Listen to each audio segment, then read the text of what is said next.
Hello BattyBats, welcome back to another episode of Twisted Tuesday. Today we will be playing Forget Your Chains, created by GloomyBat, who I had the pleasure of meeting on Game Jolt.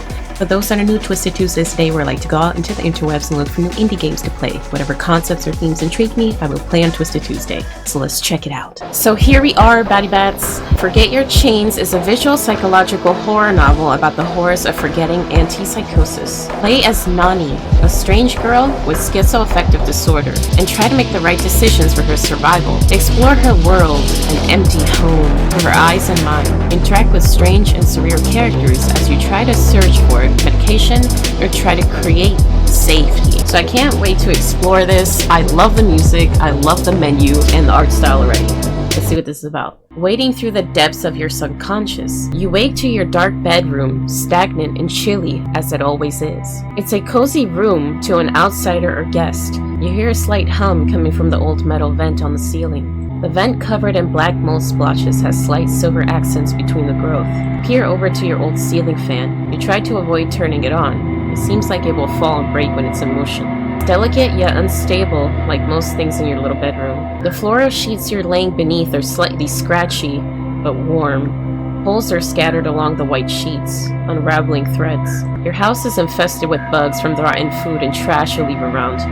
Time is an unfamiliar concept, and things decay to those not accustomed to the world moving. Moths probably caused this. I can sew it. You recall the night where everything was disturbingly quiet. You heard voices coaxing you into sticking sewing needles into your arms, but you can't recall the reasoning.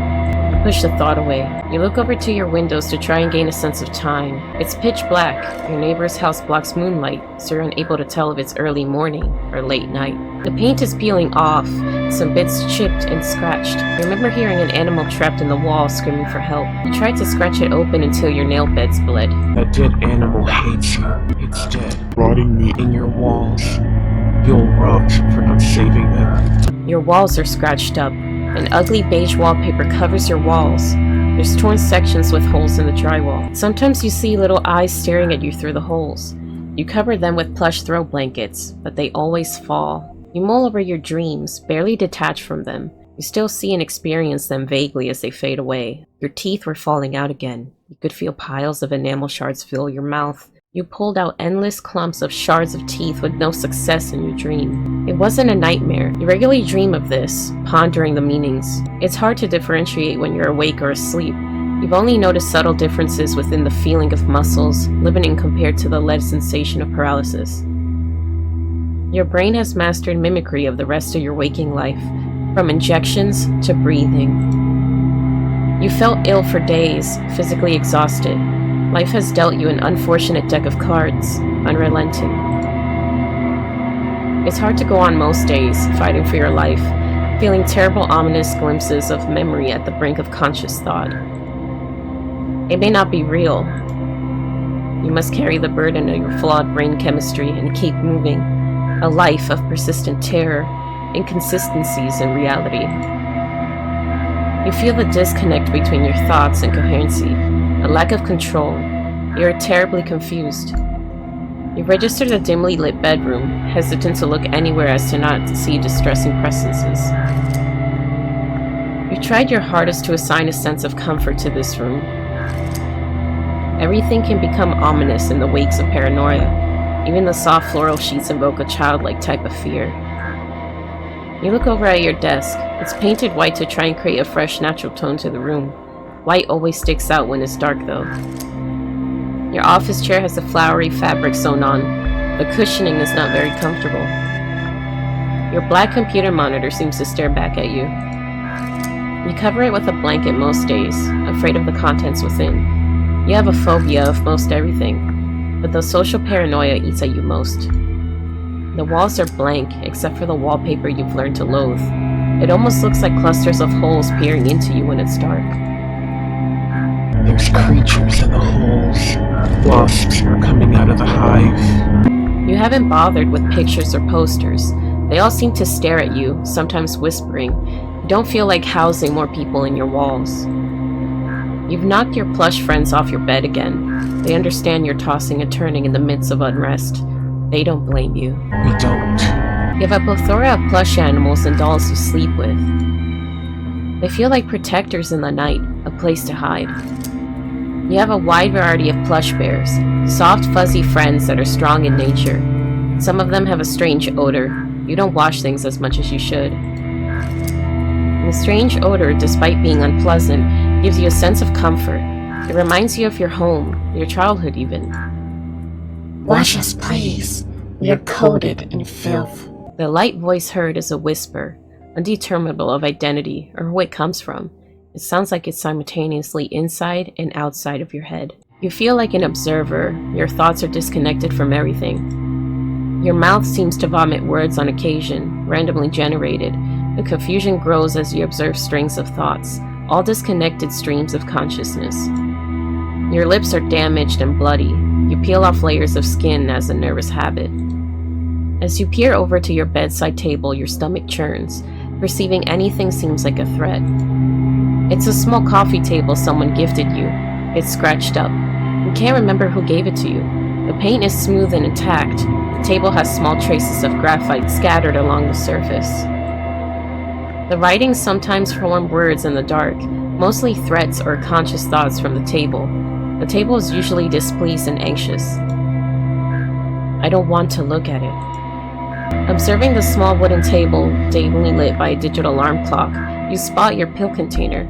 It's a little rainbow organizer as a consolation prize for the chronic sickness that infests your head. It's the little things. The table has no words for you today. It is painted white to match the rest of your room, highlighting itself with the dim lighting granted from your smooth black alarm clock. It's a digital alarm clock. You figured the clear numeric display would be easier to read. You look at your little alarm clock. Its display looking cryptic. It's undecipherable. You feel a sense of irony. Maybe this is the clock's way of taunting you. You taste the familiar metallic taste of blood in your mouth, unconsciously gnawing at the inside skin. You trace your fingers along your pill organizer. It's smooth and unpleasant to touch. It's slightly chilled from the cold room you're in. You carefully observe the medication, meticulously popping open each segment to check if you missed something. You feel restless, hands unsteady. Your body goes cold, and you feel your stomach twist. The past 3 days are still full. You vaguely remember running out of your antipsychotics 4 days ago. Your hands are trembling now. There's nothing you can do except wait. You might have emergency medication somewhere around here. You don't remember where you put it. It won't work fully for a few days, but it might help. I don't want this. You turn back to your room, trying to find something unthreatening. You stare at the flowers on your sheets, inspecting to see if they're moving when they shouldn't. You weigh your options. This room is starting to feel like a prison. Your heart feels still, everything feels still, but as focus is lent, the room livens. You take note of your aching body. You've been in bed for days. The pillows are warm and flattened from the weight of your body. Your little throw pillows are scattered about from your restless nights. You're aching everywhere and can't find comfort except for a fetal position with your face hidden in the sheets. Your sheets smell faintly of laundry detergent, a fresh soapy smell. You inhale deeply. It contrasts against the taste of blood in your mouth. As you inhale, it tastes like a mixture of blood and soap. The taste of blood is sharp and metallic, contrasting against the refreshing scent of your sheets. They combine to create a disgusting flavor. Your senses heighten without visuals. Peering into the black abyss within your sheets shows faint shapes and illusions. The pictures and shapes mold in front of your eyes. A disturbing skinned man fades in with the abstract shapes. That is creepy as hell, but wow. He's grotesque, with an arrangement of drooling mouths filled with long teeth and black glossy tongues. His eyes are darkened holes, yet they seem to stare right through you. This is disgusting. You decide you'd rather see your unknowingly ominous room than the horrific visuals brought from complete nothingness. He's scratching your eyes. Disgusting. You shake the image from your head as it fades. You feel like an animal caught in a trap. You also feel like behind your eyes you're observing the animal. You view your window, unthreatening in nature. You can't help but feel something will appear in the darkness. Uh-oh. Your heart skips a beat, slightly panicked. You look away for your own sake. You ponder what you should do now. You have a gnawing feeling you should find your emergency medication. Staying here would be most safe, though. You need to check the room before you do anything. Just in case. Oh. So we should cover a monitor, go to the mirror and cover it, check the windows to make sure nobody is there. Let's do that. Let's give yourselves a sense of peace. You slowly shift towards the window. It's chillier here. There must be a crack somewhere. You slowly inch closer to the window. You take shallow breaths. It's pitch black. The window still is coated in a thick layer of dust and carpet fuzz. There's dirt scattered from little succulents you used to grow. The wood is probably rotted. You see creatures come in through cracks you can't seem to find. The darkness peers into you. You feel panic. I know someone is out there. Something. Someone? It's out there. You feel a sudden pang of terror. You know something shouldn't be out there. You feel deeply that something is. You enter a trance, trying to catch whatever is out there watching you. You know something is there. Your gut wrenches. Nothing seems to stare back. I'm probably making it up. You feel a slight wind current from an unsealed part of the window. A cold front came through. You're slightly comforted that you are wearing socks. You haven't changed them in a while. They've collected grime and hair. They have a strange scent. At least part of you is warm. You peer closer into the dirty glass pane. Oh God. You stare unblinking into the darkness. You know something has to be there. Your nose is cold from the chilly air seeping through the crack in the window. You stare. It has to be out there. Your eyes water. You are so entranced, you don't blink. You feel your heart skip beats every time you think of something being out there. Your breathing is shallow and quiet, like you're trying to remain hidden despite staring wide-eyed at the window. You feel stuck there. You cannot resist the urge to look out of pure fear. Let me in. I will help you. No. Don't be that way. Let me in. You stare intrigued at this figure. It appears to be some kind of hollow null mask. It isn't floating. It's attached to something dark, as if its entire body was completely black, considering its mask is illuminated. It eagerly awaits your response. Come on, Noni. Let me in. You need a guest. Your home is completely empty. You can't tolerate being alone, so let me in. You bite the inside of your mouth, wondering what's in it for this creature. You have a terrible gut feeling about it. It feels like a threat. You didn't want to see it, but your staring somehow summoned it. You were looking for me. Let me in. Its voice seems to be getting more frantic, yet its face remains solemn and unchanging. It looks content. It stares deeply into you. Let us in. Us? No. It goes silent. You stare at it, on edge. Oh my god, I hate spiders, bro. Nani, please. My babies are so hungry. Nani, why are you looking at us like that? Don't you like spiders? You say nothing. You just stare. It will go away. Nani? We are so hungry. You slowly register the woman made of spiders. You wonder if that's the source of the spider that lives in your window. Eat. Ants. You didn't really know what to say to it, her, them, the spiders? You recall the spider living in your window still eating the little trail of ants. There are not enough ants for all of us. We are hungry. Nani, help us. You think about it. Well, what if we stand up or we have nothing to give? Let's stand up to our demons. She's gone. You exhale deeply after shallow, panicked breaths. You move back to your bed, assessing the room. You decide what to do next. Alright, let us cover our computer monitor. You peer over at your desk, the paint scratched up. The desk is quite clean. You've abandoned your work, the laptop taunts you, a black shape in the darkness. You have a terrible phobia of it. Oh, there's some text. The camera is looking at you. Okay, so this is like, we're paranoid about our social status and our reputation. You start to think of the terrible things you've seen in your laptop, articles of cyber attacks, evils harbored in the crevices.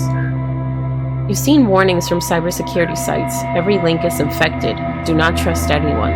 Everyone is out to get you. Your webcam is covered with a small piece of tape. I'm not gonna lie, I do that shit too. Sometimes you opt for a sticker, whatever makes it stop watching you. You feel like you're being spied on. People are gathering your information. You are a pile of data. Your existence is collected in a myriad of folders. There are strange men on the internet prying through your computer, harvesting your information. Your microphone is disabled. You feel the people on your computer enabled it. They're watching you. They are waiting for you to do something. You used to browse websites casually, but would notice the text changing. You would see your name pop up, paired with notifications of people threatening you. Sometimes you would see endless masses of numbers and cryptic texts. You would hear someone breathing in your ear. Videos would start to talk to you directly. They were engineered to harm you. Oh. Why are you thinking this, Nani? What? Are you guilty? You must be guilty. We are the voices of the world. You cannot defy us. I am not bad. You would not know these things unless you are bad. They wouldn't be out to get you unless you are bad. You made a terrible mistake, didn't you? You would believe us unless we hurt you for being evil. Evil, evil, evil. What did I do? Did I say something bad? You remain anonymous. It must be guilt. You're afraid of us exposing your evil. You sift through your memories, trying to find something you did. You have so much memory loss from your medicine, it's hard to find things. You feel a terrible guilt for being alive. You perceive everyone as a threat. We know who you are, NSANE. We will find you and hurt you. You are evil. We will find what you've done and show who you truly are. What? Is it watching me? Did I cover my webcam?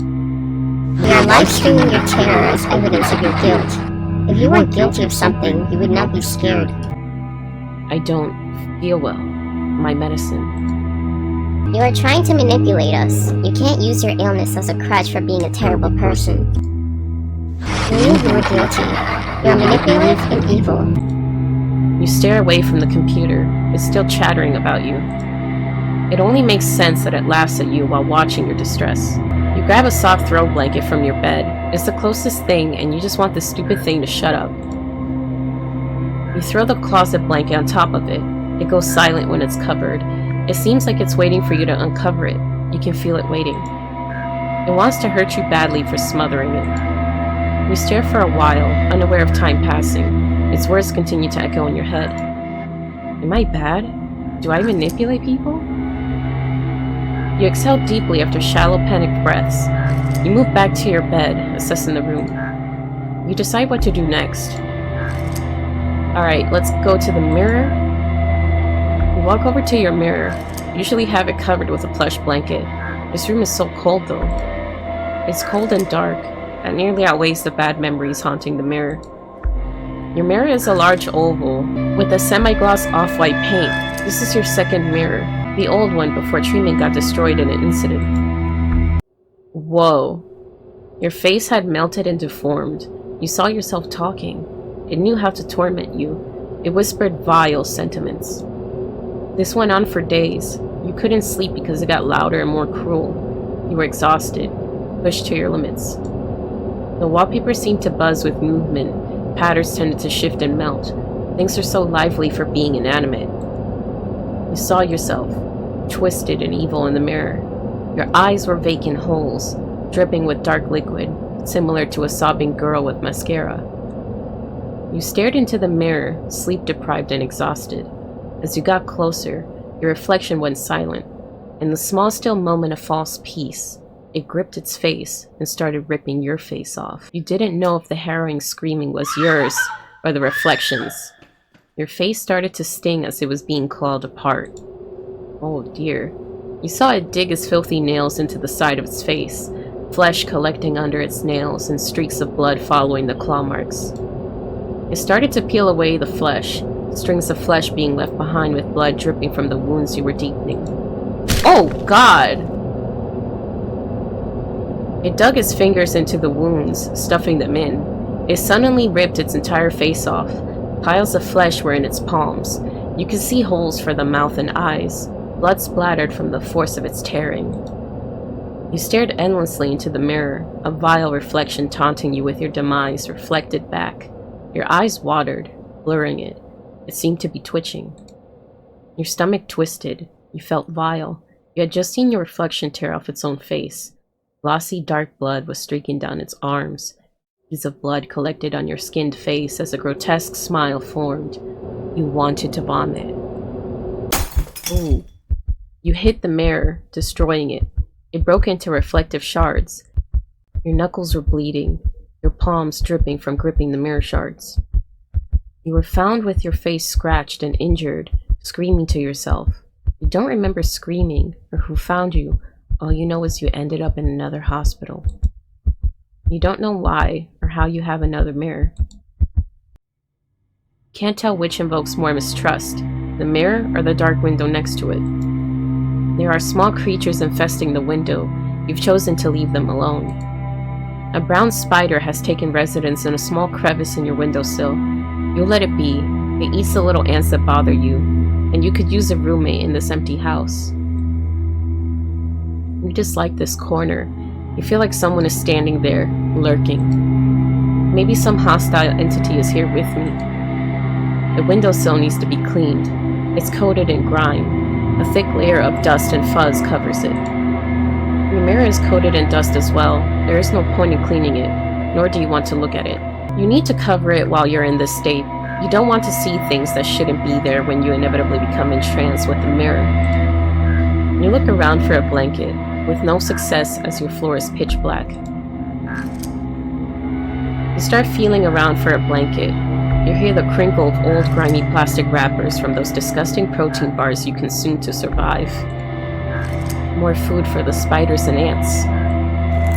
You find one of your protein bars on the floor. It's a chocolate mint flavor. It's somewhat crushed. You decide to grab it. You feel around some more on your somewhat soft carpet, feeling crumbs and shed hair. Carpet was an awful choice for such a filthy living area. You haven't washed it in ages. You pat around blindly and feel a soft pile of fabric. It feels like your plush throw blankets. Oh. As you grab your soft blanket, you feel a cold, slimy hand grab you back. Your heart jolts. You see a silhouette of a large, dismembered black hand. The hand's desperate fingers dig into your wrist. Maybe that is his blanket. You are very inconsiderate of his needs. You have several floral blankets on your bed. You can bear to lose one.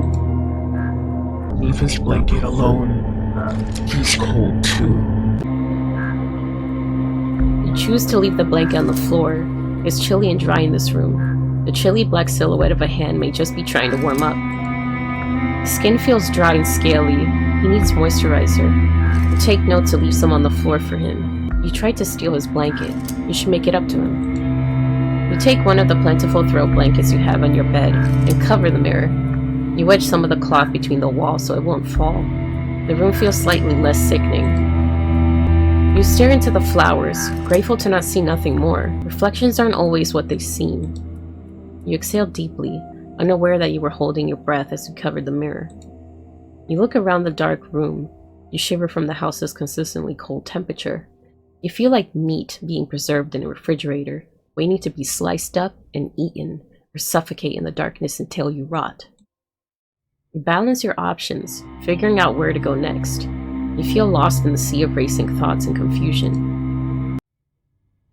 Make your decision. So we have the option of staying. It's safe in here. You've checked everything. Leave. Maybe you can find some emergency medication. Well, we covered up everything we could in this room, Batty Bats. Except there are some furniture, like this wardrobe here. Maybe we will see something and the windows are still visible. Let's leave and see if we can find medication. Oh god, this is a dark hallway. You slowly open your door. It creaks slightly. You make your way into the hallway. You hate this hallway. I don't blame you, I would hate it too. It's an off-white hall. The walls are textured. There are no pictures or decorations. It's empty. Darkness induces a paranoia within you. You can't shake the feeling of being watched. It's a strange bumpy texture. You trace your fingers along it. The floor is a chilly patterned tile. There's nothing at the end of the hallway, just an abyss of black. To your right, there's a dark doorway that leads to the living room. It's extremely quiet. Feel still. Your heart is racing, and your hands are shaky. You can't seem to take your eyes off the darkness. Your vision is blurred from staring. You have a deep feeling that if you stop watching, whatever is lurking will stop hiding and kill you. This hallway invokes a sense of dread that is unshakable. You collect yourself and walk hastily to the living room. You exhale, relieved nothing has hurt you in the hallway. You enter the dark living room, feeling slightly comforted by its spaciousness. It feels less like being trapped. It's a warm-toned area with a plethora of cozy brown shades. There's a brick fireplace to your right. It would be useful in providing warmth if you weren't prohibited from dangerous objects such as lighters.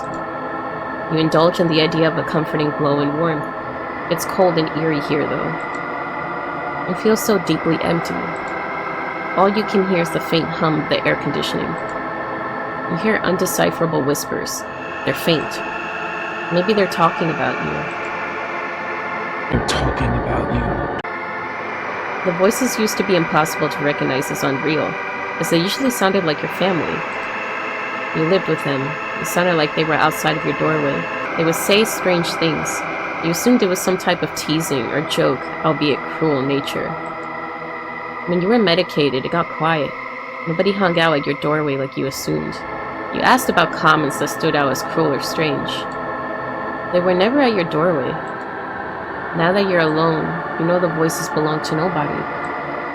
You decide to start searching the room. Alright, so we have a couple options. We can check the windows to make sure no one is there. Go to the couch, check if your medicine is there. Or check if the medicine is there on this chair. Let's check the couch. You move to sit on your couch. It's a brown plush sofa with intricately stitched patterns. A small brown coffee table is in front of you. Your gaze is caught by the TV. The pitch-black screen draws you in. Something about such a lively object being seemingly dead and quiet is mesmerizing. You sink into the cushions. They comfort your aching body. The room seems uniquely hollow for a living room, as if you were a ghost living here.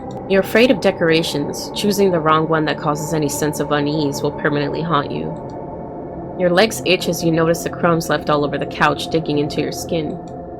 You need to clean more. It becomes so difficult when the concept of time escapes from your head.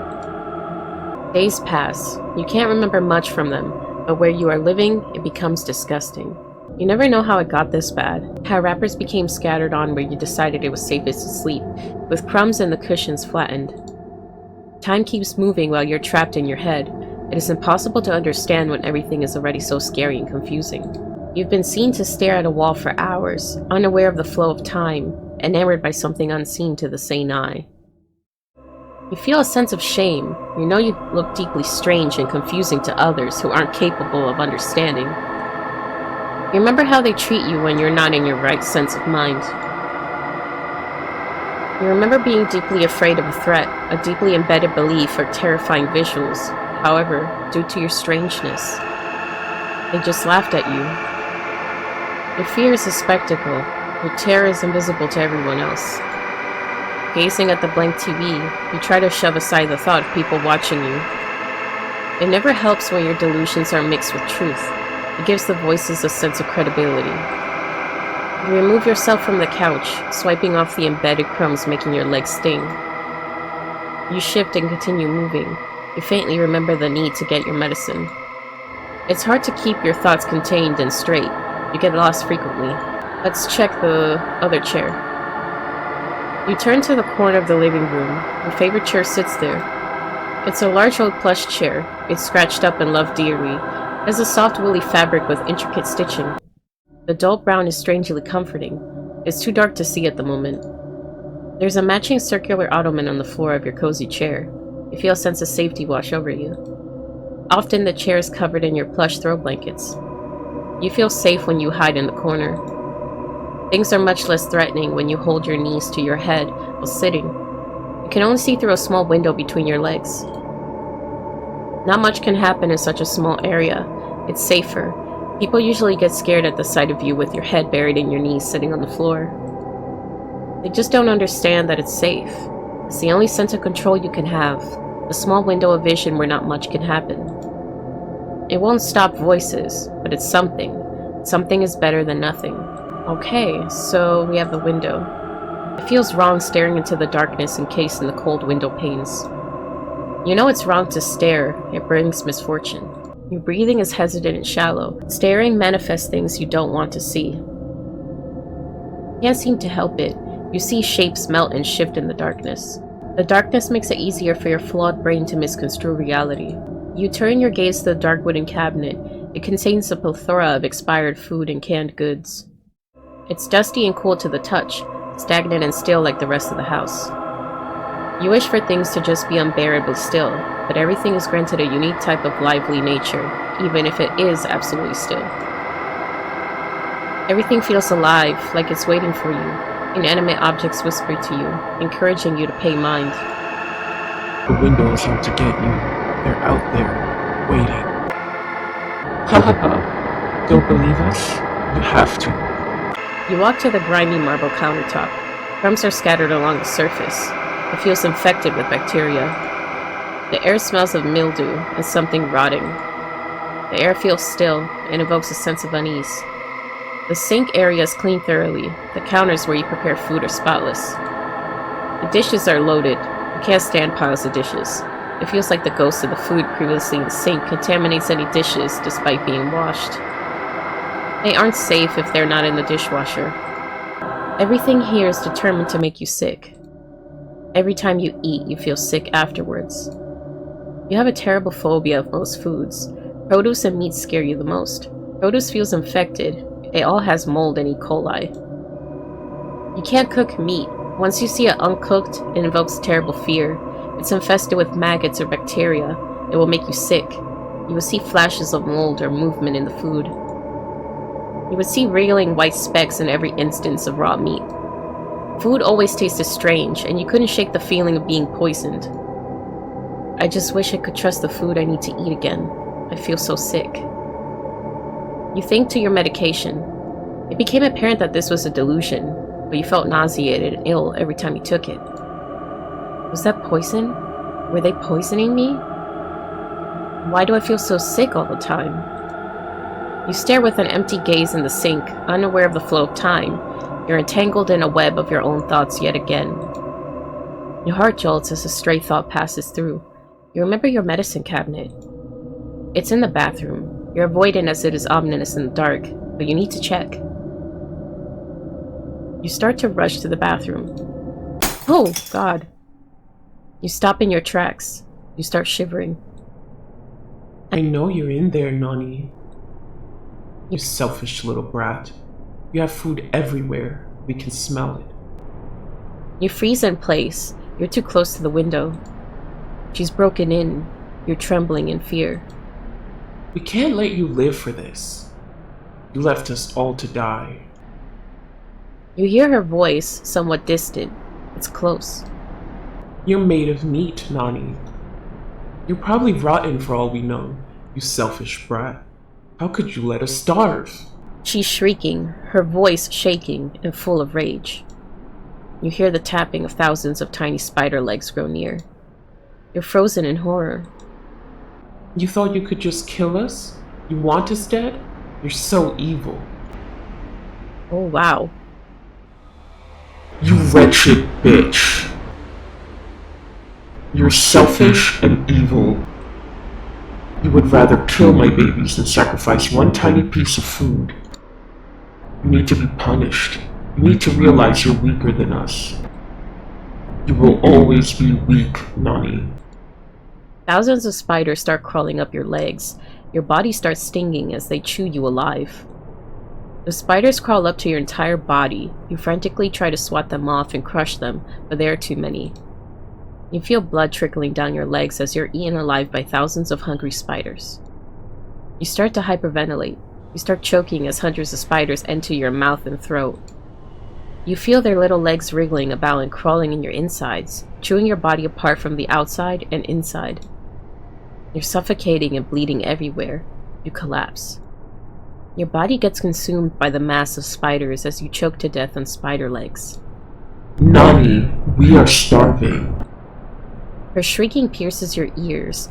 You lay in your own blood on the cold tile as spiders consume you to death. Holy crap. You lose consciousness. You're probably dead by now. What a terrible death, Nani. Oh wow, so I died. So I'm going to stay here now. You lay down in your bed, your heartbeat elevated. You feel relief from the laptop and mirror being covered. You still feel a sense of fear. Your sheets are soft. You lay on your back to try and focus on the ceiling. The moldy vent doesn't bother you, not as much as it should. You look around nervously, starting to have tremors. Your heartbeat becomes faster. Did you forget something? I just need to lay down. It will be better at daylight. You knew that was a lie, but you needed any form of comfort. You notice movement in the floor. It shouldn't be moving. Whoa. The darkness of the floor forms grotesque fingers shifting before you. You're trembling at the horrors becoming unveiled. Mannequin hands taking residence in your room. An infestation of hands has arrived. Hands of God. We are the hands of God. Unrelated to Luciferian entities, goats, angels, crucified men. We are the judges. You are infected. You know the doctors are just trying to eliminate you. They know the guilt consuming you. They just want to end your suffering. You're so flawed they must put an end to you. Those pills were eggs. They're the eggs of parasitic creatures, eating you alive from the inside out. Jesus Christ. They're ready to hatch any day now, to eat their way out of your belly. Your breathing becomes labored. You're terrified. You feel a tingling, stinging sensation in your stomach. They're eating their way out. I'm going to die. You see lumps moving around your stomach, distorting the skin. Your skin melting and disformed, in the shape of the creatures the hands of God warned you about. Your stomach is stinking. You panic seeing the creatures moving around. You need to claw them out. Get them out. They eat meat. They'll feast on your corpse. Oh my god. You start to scratch at the soft skin on your stomach, your dirty fingernails trapping skin and blood from your scratching. It's not enough. They're too deep. They're infesting your organs. You feel like you're suffocating, your face sticky from dried tears.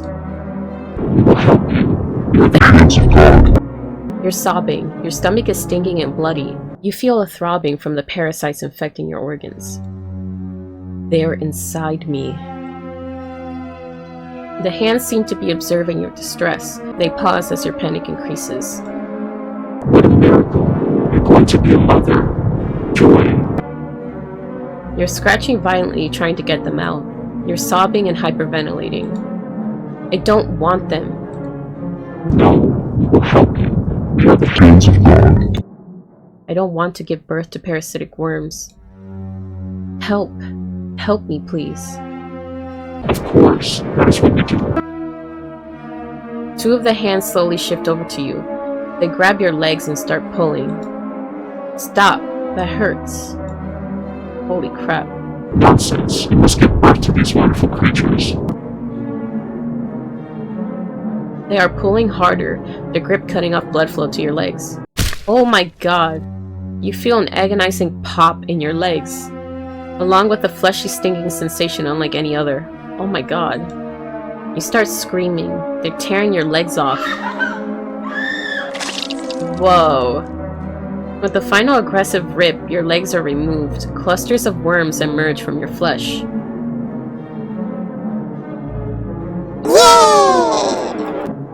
You feel like you're about to pass out. Your head hurts. Everything hurts. You're aching and your legs are stinging and infested. Thank you, Mom. We are so glad to be alive. You're still crying and trying to scream, but nothing comes out but a horrified gasp.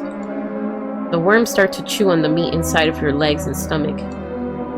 You're delicious, Mom. They're eating you alive. You can't escape. You're paralyzed, and the hands of God ripped your limbs off. You hear the tiny, wet, chewy sound of the parasites consuming you. The hands of God fall silent as the worms feast on your wounds. All you can do now is wait. It'll all be over soon. Oh my god, another death. I stood down and that pissed her off last time, so let's bribe her with something. I will cut you a deal. The woman compromise of hungry spiders seems intrigued. Will I give her the protein bar? I mean, it is food. She is desperate. She listens to your proposal. I will leave some snacks at the window. You could. Your thoughts are everywhere. It's extremely difficult to find your words. You could eat them, or you could use them to lure lots of ants. The woman ponders this. What is in it for you, Nani? You can't eat me. You will have to leave. She falls silent, weighing her options. This deal is beneficial to her. If we fall into starvation, can we come and ask for more? We are so hungry, Nani. You ponder this. You wouldn't mind forfeiting some groceries if it ensured your safety. Spiders tend to stay true to the word you think. You haven't really heard any stories about traitor spiders. Okay. You cautiously place the crumbled chocolate mint protein bar near the crack in the window. Here, it's good. The woman of spider seems pleased. She crawls off. You hear thousands of little spider legs scurrying away. You assume she will return for the food. She knows where it is. You hope she collects it promptly before it attracts the ants infesting your windowsill. She's gone. Alright, now that she is pleased and satisfied with food, I think I could go to the kitchen and be okay, and then go to the bathroom without getting killed. You rush to the bathroom. This is your last resort. You might have something in the medicine cabinet. The sink smells faintly of lavender soap. The sink area is cold and damp. You shift across the cold patterned tiles to the mirror and pry your fingers between the chilly groove to open it. Your heart is pounding. It feels like living a waking nightmare. You open your little medicine cabinet. It's filled with all sorts of prescriptions for all types of ailments. You start sifting through the bottles, trying to find emergency medication. You need one for panic attacks and one to get the antipsychotics back in your system. You pause. You start to question what you're doing. Do you really want this? You struggle to take your medication, but you're chained to it. You recall the despair from the terrible nausea and vomiting from your antipsychotic. When you took it, you would feel so violently ill, paired with an unfathomable drowsiness you couldn't fight. You couldn't stay awake and you felt sick frequently. You would dread each night counting down and calculating when you had to take your medication. You just had to get used to it. The drowsiness caused a wave of anxiety and dread, tormenting you before you couldn't fight it any longer and passed out. You had to take it with a full meal or you would vomit. Your stomach hurt so bad, every night you had to expect being in pain and mental anguish. Do you want it again? It stings being trapped in a cycle of suffering. Why were you born with this disease? You peer into the cabinet and find your emergency medicine. You hold the chilled bottles gently. Are you taking this to survive and keep suffering? Should you continue fighting? Or should you just give up? Make your decision. I'm never giving up. Keep fighting. You can survive this. It gets better. Yes, it does. You have to believe this with all your heart. You unscrew the lids to each medication with shaky hands. You know you'll be okay soon enough. You put the pills in your mouth and hold them there, cupping water from the sink to swallow the pills with. You swallow the pills and sit on the cold bathroom tile. The medication for your panic starts to work, but you feel less alarmed. Your racing thoughts start to fade. You feel slower. You feel your mind frame gently flip and melt into serenity. Things are starting to feel okay. You feel slower. You close your eyes and rest. Your breathing is steady and slow. You feel like you can finally breathe again. You survived. Oh, look at that. Things look better. You made it back to your room safely. Comforting sunbeams cascade through your window pane, giving it a comforting aura. Your sheets feel cozy, partially warmed by the sun. You exhale deeply, glad the night is gone. The room is still and calm, and evokes a gentle sense of comfort. It might be difficult to choose life over death with an unfortunate deck of cards you're dealt, but it's worth it. You had to learn what true reality is from the ground up once you were medicated, and it was worth it. Life isn't just suffering. It's not all pure and good either. But it doesn't have to be a self-condemnation to being stuck with a personal hell. You don't regret seeking help. It is so worth fighting. There are so many beautiful and serene parts of life worth experiencing. Even if it's difficult, it's worth surviving and fighting. Keep fighting, NSANe. It's worth it. Oh my god. That was sweet. I love that ending so much, but I do realize there is one last possible ending that we have to explore, and it's a bit dark. Let's see what happens to Nani if she gives up. It's too much. It will never be worth it. Fighting this is a fate worse than death. You're exhausted living in an invisible world, thrashing and kicking around just to stay alive. It was never worth it. It was never worth it. Every day is a fight, an invisible fight that you must suffer through alone with silence. You live in terror, you live without trust for your own mind. You can't think without voices threatening you. You can't trust or believe your memories or perception, even though they're all you have. You're trapped in a clear glass box of terrors, and the terrors are two-way mirrors. Nobody can see them except you. All they can see is your fear to the invisible. You're trapped in the box, and they aren't. You will always look bizarre and scary to onlookers. They will never understand how terrified you are. Your thoughts are lost and hazy. You can't grasp onto anything. You don't understand why. It's so tiring being constantly in fear. It's nobody else's reality but yours, and you have to swallow that pill and take it. How do you live a life where you can trust nothing and fear everything? Why are you expected to live like this? You're exhausted and scared. You know something is wrong, but that doesn't fix your state of delusion. You're stuck in a cognitive maze. You're so lost. You're tired of being confused and lost to illness, witnessing yourself partake in bizarre behavior. How can anyone live like this? Nani. Kill yourself. Kill yourself. They're laughing at you, Nani. They're laughing. You don't know why you're kept alive to suffer. They're doing it to hurt you, Nani. They're all plotting against you. The voices make compelling points. You have a sense of trust in them. They're always with you. They always are there and see what you see. You know what you have to do. There's no other choice now. You can't do this anymore. Holy shit. You can't undo this. I didn't want to, but it was the last possible ending. She never deserved that. Death is permanent. Suffering isn't. She got so far. Why did you have to kill her? It's not fair. It will never be fair to endure that kind of fate. She fought to stay alive every day, and with one vile choice, you broke her forever. I won't forgive you for this. I'll never forgive you, NSANe. Wow. You killed her. Bro, I'm sorry. Alright. I do like the happy ending because the character will keep fighting on, so that is my canon. But this was an amazing game to explore. I love the art style of this, how raw and gritty everything is. It is a dark game, which I personally am not really sensitive to, but to those who may be, sorry for putting you through this.